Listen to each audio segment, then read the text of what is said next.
গণতন্ত্র এবং খেলাফতের পার্থক্যটা আপনি বুঝে নেবেন। গণতন্ত্র হইল জনগণের ভোট। গণতন্ত্র হইল রাষ্ট্র পরিচালনার মূল ভিত্তি হলো জনগণ। জনগণের মতামত ভোট। আইন প্রণয়নের ক্ষমতা জনগণ নির্বাচিত প্রতিনিধিরা করবে। আমরা যে গত কদিন আগে নির্বাচন হয়েছে না, আমরা এমপি বানাইছি না, সারা বাংলাদেশে 300 এমপি বানাইছি, আরো কিছু কিছু মহিলারা কোটা এমপি হয়ে গেছে। এই যে এমপি বানাইছে তাদের কাজ কি? তাদের কাজ হলো সংসদে গিয়া আমাদের জন্য যে ভালো আইন, আমরা জন্য ভালো চলতে পারে এই আইন প্রণয়ন করবে। এটা হলো এমপিদের কাজ, প্রধান কাজ। গণতন্ত্র হইল এটা, যেটা জনগণের ভোটে নির্বাচিত হইয়া জনগণের উপকারের জন্য আইন বানাবে জনগণের প্রতিনিধি। আর খিলাফত হইল এটা এমন এক শাসন ব্যবস্থা যেখানে মুসলিম সমাজের নেতৃত্ব দিবেন একজন খলিফা। এখানে কোনো মহিলা নেতৃত্ব দিতে পারবে না, পুরুষ নেতৃত্ব দিবে খেলাফতের ক্ষেত্রে। কোনো নারী মুসলমানদের লিডার হতে পারবে না। এবং তার হাতে, খলিফার হাতেই থাকবে এবং তিনি কুরআন এবং সুন্নাহ অনুযায়ী রাষ্ট্র পরিচালনা করবেন। মানুষের বুটে আর এমপিদের বুটে বানানো আইন দ্বারা তিনি রাষ্ট্র পরিচালনা করবেন না। তিনি পরিচালনা করবেন রাষ্ট্র কুরআন এবং সুন্নাহর আইন অনুযায়ী এবং তার পরামর্শ সভা, মন্ত্রী পরিষদের পরামর্শ অনুযায়ী। এবং খেলাফত এবং গণতন্ত্রের পার্থক্য কিটা? পার্থক্য হইল 1 নাম্বার সার্বভৌমত্বের ক্ষেত্রে পার্থক্য। সকল খেলাফতের বিশ্বাস হলো সকল ক্ষমতার মালিক আল্লাহ। আপনারা কি বিশ্বাস করেন সকল ক্ষমতার মালিক কে? আল্লাহ। আর গণতন্ত্রের বিশ্বাস হলো সকল ক্ষমতার উৎস হইল জনগণ। জনগণের ভোট দেয়া যারা ক্ষমতা বানাইব সে যে আইন করবো এটা ওই আইন। তাহলে খেলাফত এবং গণতন্ত্রের পার্থক্য আসেনি? আছে। এখন আপনার বিশ্বাস অনুযায়ী আপনার ঈমান আমল। 2 নম্বর হলো আইনের উৎস। খেলাফতের ক্ষেত্রে আইনের উৎস হলো কোরআন এবং সুন্নাহ, এর বাইরে আইনের কোনো উৎস নাই। কোরআন এবং সুন্নাহ আল্লাহ যে বিধিবিধান দিয়েছেন মানুষকে মানার জন্য, এটা হলো তার আইনের উৎস।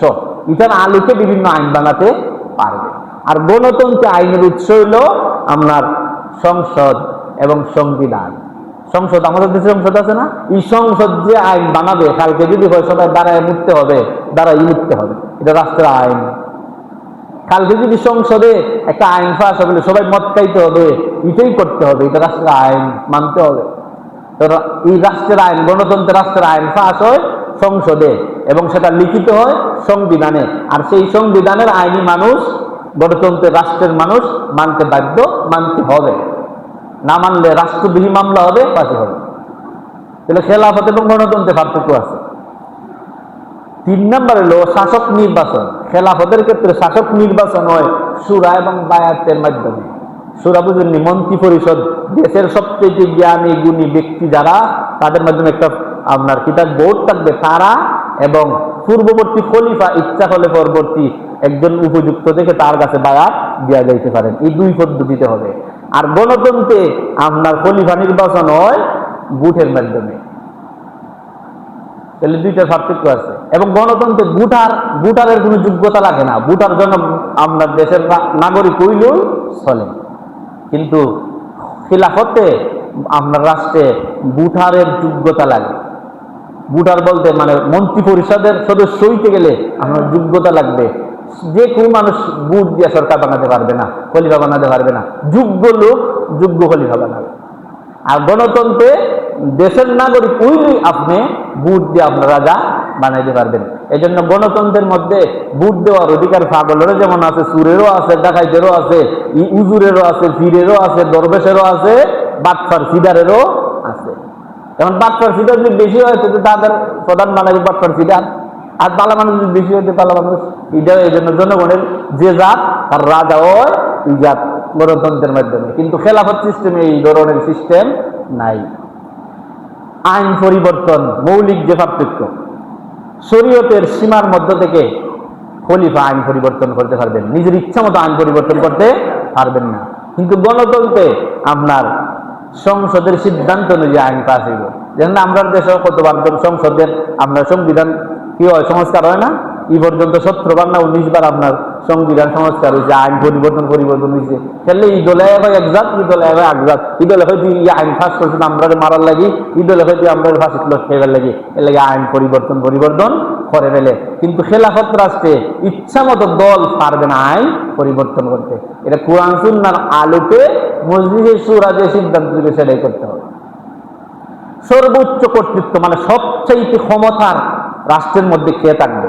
খেলাফত সিস্টেম হইল সর্বোচ্চ ক্ষমতা আল্লাহর বিধিবিধান, আল্লাহর আইন হইল সর্বোচ্চ ক্ষমতা, এর উপরে আর রাষ্ট্রের প্রধানের ক্ষমতা নাই আল্লাহর আইন পরিবর্তন করার।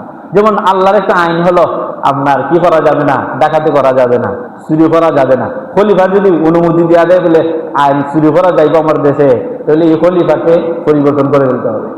কিন্তু গণতান্ত্রিক রাষ্ট্রে আপনার সংসদ যদি অনুমোদন দেওয়া দেয় এই আইন চলবে। সর্বোচ্চ ক্ষমতা হইল গণতন্ত্র রাষ্ট্র হইল জনগণের ইচ্ছা।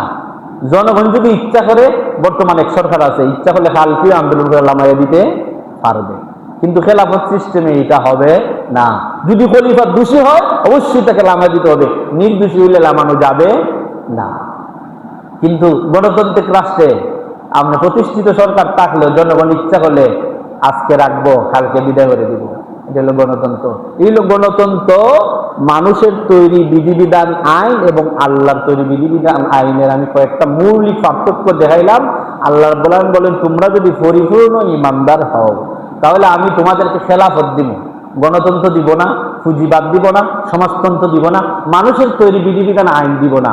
তোমরা যদি পরিপূর্ণ ইমানদার হও তাহলে এবং নেক কাজ করো তাহলে আমি তোমাদেরকে খেলাফত দিব, আমার প্রতিনিধি দিব। আমার প্রতিনিধি হইলে কি হয়?